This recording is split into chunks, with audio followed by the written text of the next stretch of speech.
Good morning, everybody. I hope you had a wonderful Easter Friday, Holy Saturday, and just long weekend for those of you that don't celebrate that. Today I'll be showing you how to make these really delicious and very easy. They're so ridiculously easy and they look so fancy. Anyway, I'll be showing you how to make these chocolate vegan lava cakes. If it hasn't come across as obvious to you already, I'm very passionate about plant-based nutrition. I really love plants. Wow. 1 mile in fog patches and showers early Friday, but improving to greater than 6 miles on Friday morning. Stars shining bright above. That is my tofu scramble. Friday morning. Stars shining bright above.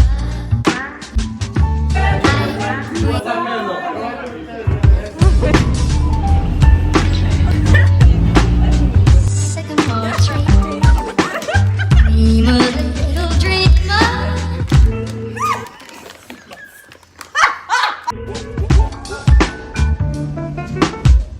Breeze seem to. Breeze seem to whisper. Garlic, your seasoning. It's all about the seasoning, guys. It's always all about the seasoning.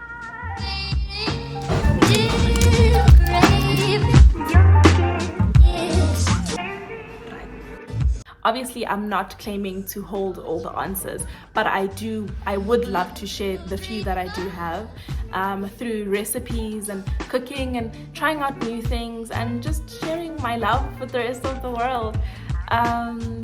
With that being said, I also want to help break that glass ceiling that I think is over South Africa when it comes to food.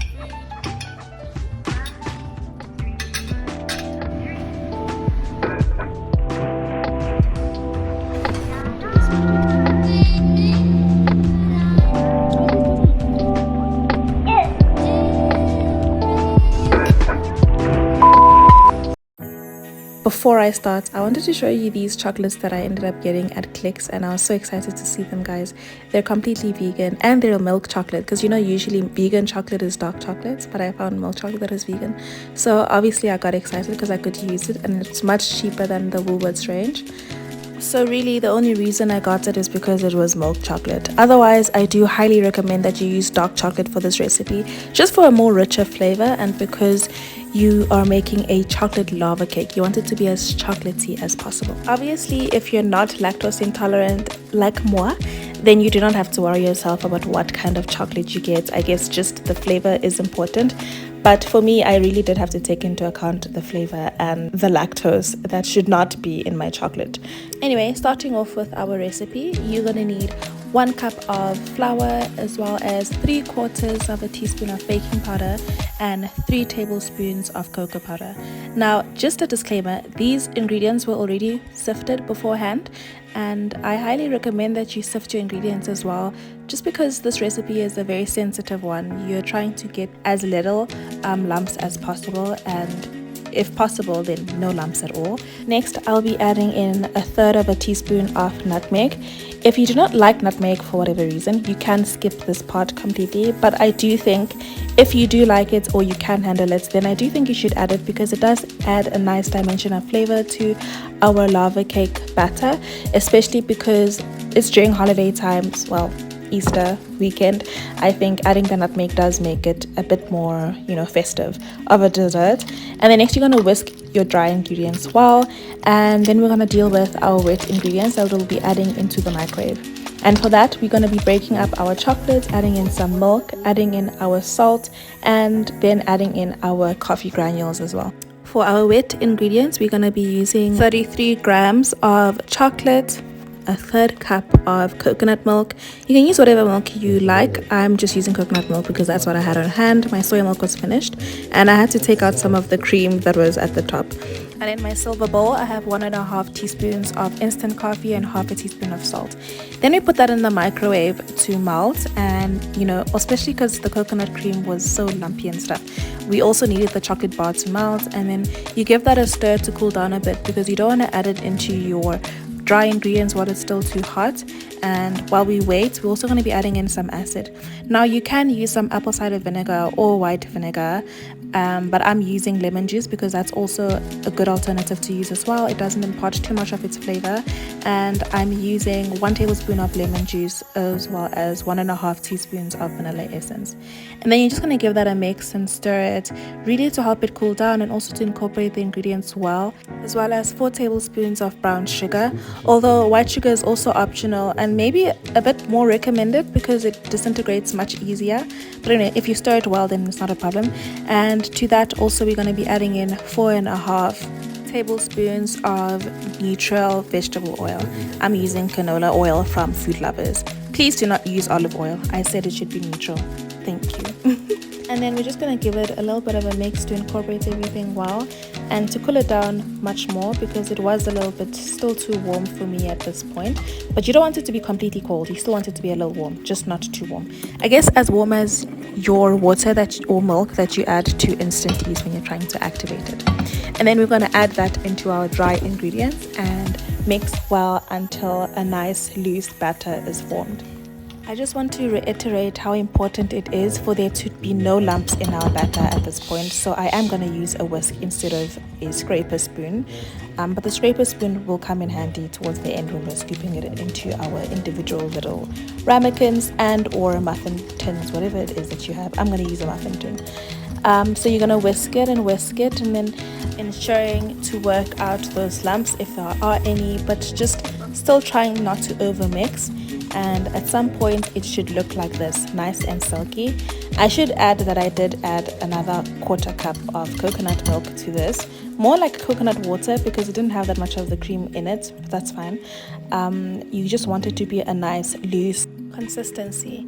Next, 2 our greased muffin tins and or ramekins, depending on what it is you're using. I didn't have any ramekins, so I'm using this, which is also completely fine. We're going to be spooning in 2 tablespoons each into our greased little muffin holders, I guess, except we're not going to be adding in them all the way. And remember, we didn't put in enough baking powder for it to rise and actually be like a muffin, so don't worry about that. After spooning them all the way in each little muffin holder, we're going to be adding in our chocolate. You do want to ensure that your chocolate is frozen so that it doesn't melt too early in the cooking process and then harden and not melt and be the lava cake that we're all here for, right?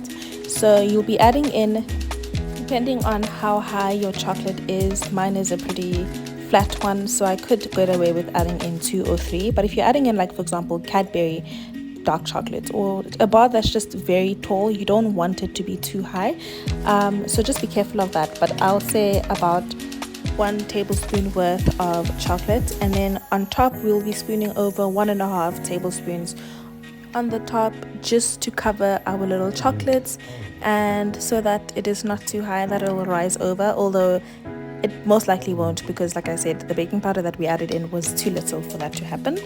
And then next you're going to be putting that in your oven that is preheated to 180 degrees, and you'll be baking these lovely little cakes for 11 to 12 minutes.